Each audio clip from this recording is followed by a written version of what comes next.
सर्वसामान्य कार्यकर्त्यासारखे खाली बसून काम करत असतात।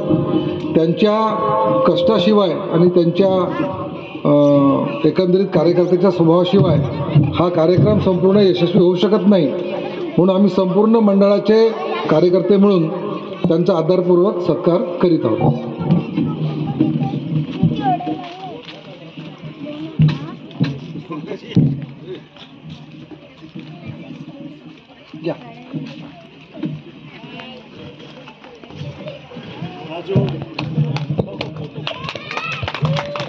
हा जो इथं शिवाजी महाराजा पुत्र उभारला गेला आहे, याच्यामध्ये सर्वात महत्त्वाची जी काही भूमिका असेल ती आमच्या उमेश सिंघवी सरांची आहे। त्यांच्या प्रेरणेमधूनच इथं कार्यक्रम सादर होत असतात आणि जे स्पर्धा असतील स्पर्धे सुद्धा आयोजन करत असतात। भरपूर 3 दिवस ते ह्या कार्यक्रमासाठी खूप कष्ट करीत असतात, परिश्रम करीत असतात आणि म्हणूनच त्यांच्या या ठिकाणी स्वागत होणं हे सर्वांनी त्यांच्या टाळ्या वाजवून